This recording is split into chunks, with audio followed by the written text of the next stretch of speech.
Hey everyone, welcome to this tutorial. In this video, we're going to have a look at the advanced toggle widget of the ElementsKit plugin. ElementsKit is one of the best add-ons for Elementor that comes with all-in-one solution for building a WordPress website. Some of its wow features are header footer builder, advanced mega menu, widget builder, Facebook Messenger, advanced parallax and sticky effect, and more than 500 of ready-made templates, and so on and on. If you're not familiarized with this plugin, go ahead and look at the description box. We have mentioned some videos there for you. Alright, I don't want to hold you up anymore. Let's get into it.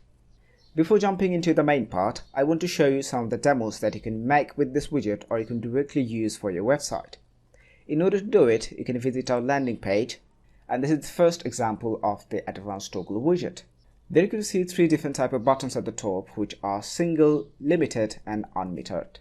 By clicking the individual buttons, you will see a different type of content at the bottom. Now if I scroll down, I will see another option. These are basically for demo purpose based on the price tag. This is another style which is a bit of box style.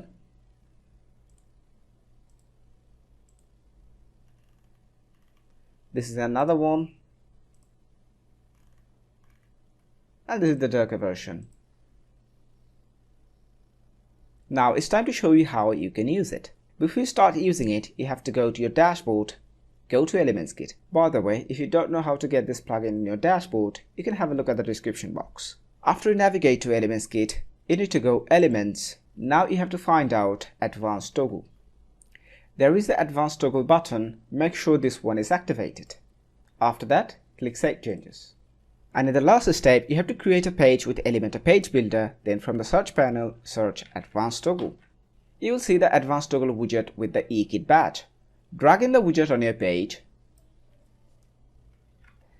Then you will see all the available settings and controls at the left side.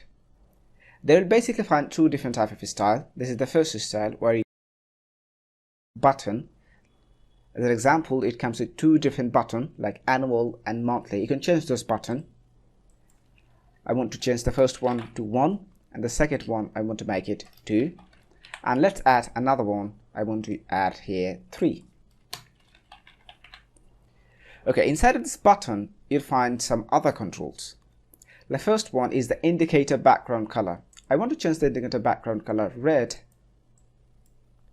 Now if I go to the third one, the indicator colors become red. If you want to open any of this button by default, you need to use keep this tab open setting.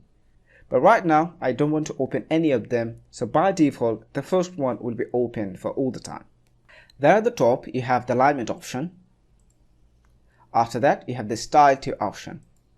There is a note that says the style to option will only keep the first and the second button. So when you will need only 2 buttons, you can use this option. It works like a switch. Now it's time to show you how you can add different type of content. Then I'll click on this little edit icon. Then a new window will pop up, and inside of it you can add anything what you want.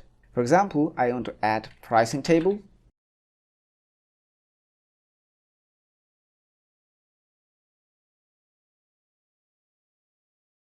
Then I want to add some text.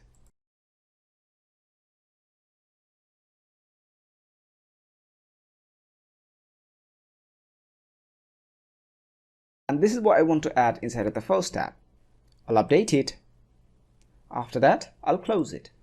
And this is how you can add the item in the second button and in the third button. Now let's go to the second one. Again, click on this edit icon. A new window will pop up, and inside of it, you can add anything what you want. Right now, I want to add a video here. I'll update it and close it. And inside of the third one, I'll also add some new content. This time I want to add Google Map.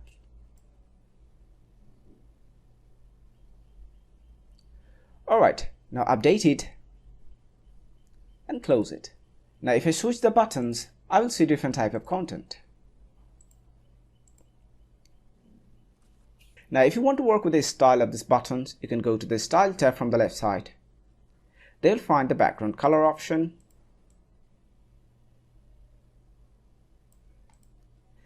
Then you'll find the padding option, border radius option, switch toggle, and the content area. Now I don't want to use any radius for the switch toggle, so I want to make it 0. And this is all about the things you need to know in order to start using it. Thank you for watching this video.